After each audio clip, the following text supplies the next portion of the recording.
I moved to Puerto Rico for the taxes, but I stayed for something way deeper. At least that's what people think anyway. The truth? I didn't even know about Act 60 when I came here, so I didn't move here for tax breaks. I moved for the deals. I'm a real estate investor. I moved for the opportunities, and I moved for the chance to do what I love and create something lasting. Now I've lived here for 7 years, and in this video, I'm going to break down why I came here, what the real benefits are, and most important, is it still worth it today? The island of Puerto Rico has historically been very friendly to outside businesses and has done an incredible job of inviting both individuals and businesses to come to the island to create jobs, and in return, they give these tax breaks. Act 60 gets a little bit of a bad rap because there's a portion of it, which used to be Act 22, that excludes the local population. What a shame that they haven't rewritten that yet. I think it would be an easy shift so that they could just include the locals and allow them to be a part of that act. Everything else inside of Act 60 is already available for the local population, but it's still, a lot of times, Act 60, the baby gets thrown out with the bathwater because of this one portion of it, this personal zero capital gains that everybody's up in arms about because they just don't allow the locals to take advantage of it. But here's the truth. The island is still very favorable for anybody who comes here to do business. And while I'm not part of Act 60 in that way, we don't have the 4% corporate tax rate, and we don't do the personal capital gains at 0% that other people are doing. There are several things that we do get to take advantage of, and we partner with locals on the island. So when we're doing that, we're looking for the things that everybody can be involved in, which, by the way, it's most of it. I talked about that earlier. It's just that one little Act 22 portion of it that's excluded and should be rewritten. However, I digress. We use Act 60 for tourism.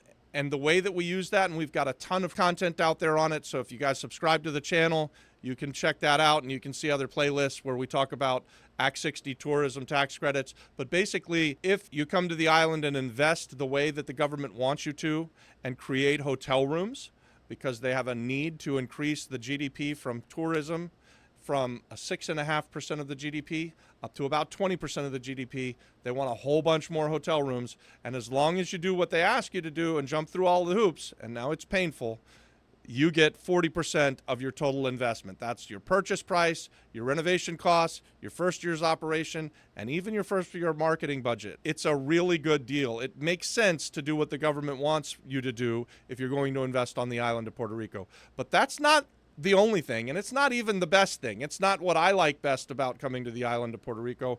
We're into housing. We like to create long-term, monthly recurring revenue, rental income. And when we do that, and we rent to people who are going to live in these properties as their primary residence, that money, that rental income through something called Statute 132 is absolutely tax-free through 2040. So that is phenomenal. And guys, that's available to everybody, and it has been available to everybody since 2010. Nobody knows about it.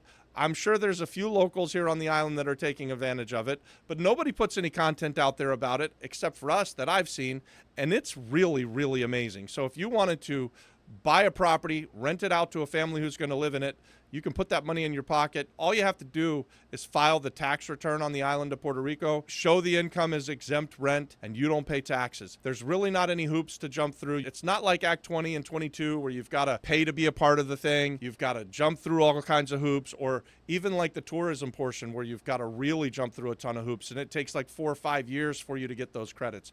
This is something that happens instantly. Locals are invited. Anyone can do it. The requirement is long-term housing. You've got to create housing for people. And it, guys, it could be something that you build and sell to someone. You could get this same benefit. Or if you build it or renovate it and you rent to someone, as long as it's for their primary residence, long-term housing. So that means not commercial, not Airbnb. It's pretty easy to qualify for this, and you don't pay any taxes. It's really my favorite part, or one of my favorite ways to make money on the island of Puerto Rico, and everybody can do it. So guys, I said Puerto Rico's kind of have this history of being tax friendly and being a tax haven for people coming from the States. There's something in the works that is a new one coming along that we're very excited about, and we're hoping that it's going to get signed into law and actually become a thing. It's called Act 182. I have other content on it. I might have jumped the gun and been out there really early because we saw that it was coming. It looked like it was going to get signed with the last administration. It sat on somebody's desk, which pretty typical for the government here.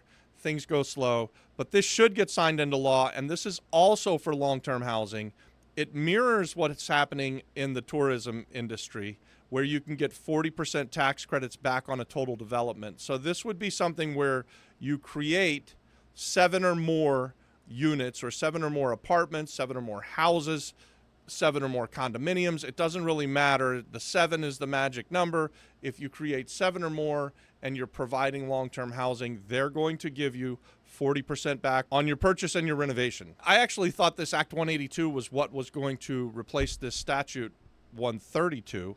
This is getting really technical, but it looks like 132 is going to stay in existence, at least the tax-free long-term rents. And so I would believe that if Act 182 happens, you're going to be able to get the 40% on the development. You're going to be able to also stack it with 132 and you get those long-term rents tax-free. I mean, that would be phenomenal. The island of Puerto Rico has been about 250,000 houses short for the whole time that I've been here. So ever since Hurricane Maria came, we've had a housing shortage. It really hasn't been getting tackled by the local real estate investors and guys like me who come and yeah, we try to renovate buildings that were distressed, weren't in use at all, and create some housing. But a small company like mine, I'm a drop in the bucket. You know, if I could put a couple hundred houses out there, how does that even affect something where there's 250,000 homes that are missing on the island? But with this new law, this Act 182, you're going to see, as soon as it gets signed in, I think you're going to see neighborhoods going up. I think you're going to see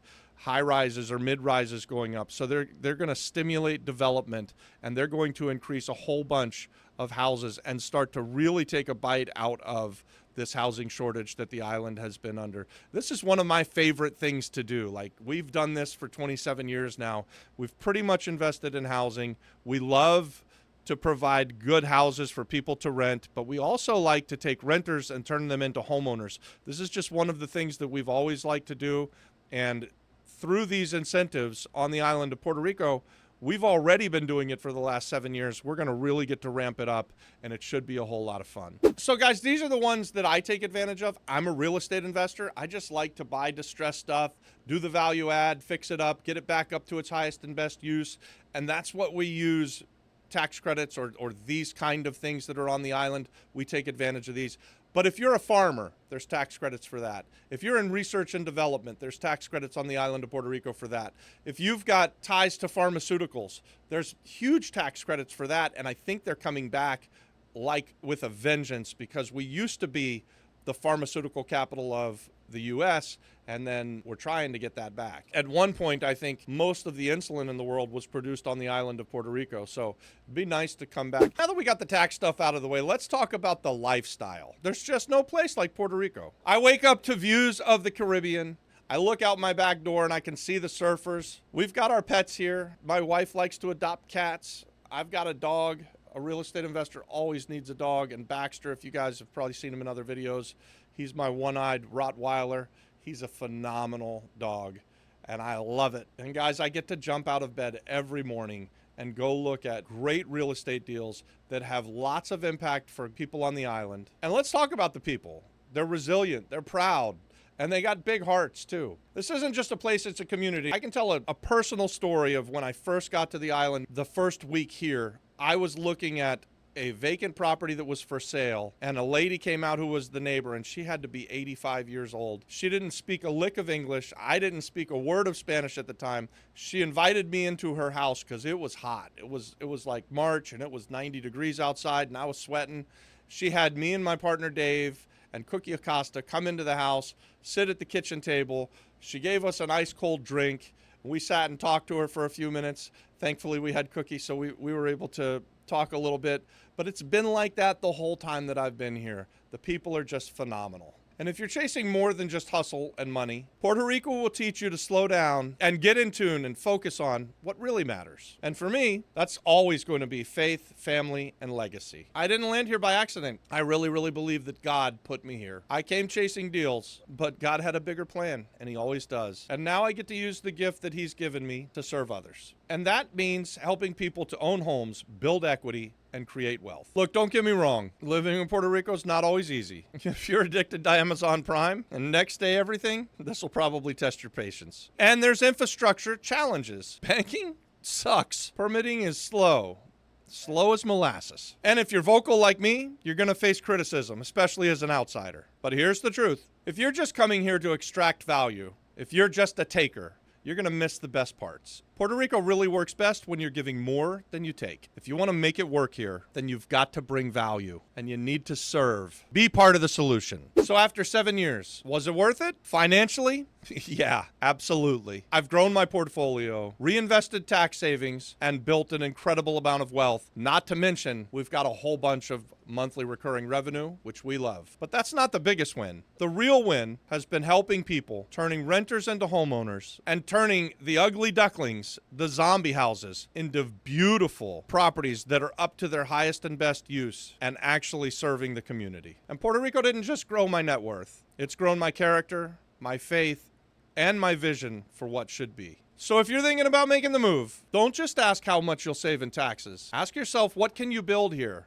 What jobs can you create? And what's your legacy going to be? And guys, if you believe in freedom and ownership and using your business to bless others, then Puerto Rico might just be the greatest opportunity you'll ever get. Drop a comment if you're considering moving, or if you're a local who moved away for other opportunities and you're considering moving back, leave me a comment about that, because that's what we really want to see. And guys, smash that subscribe button. This isn't just a real estate channel. It's a mission to flip neighborhoods, to flip mindsets, and to create homeowners one deal at a time.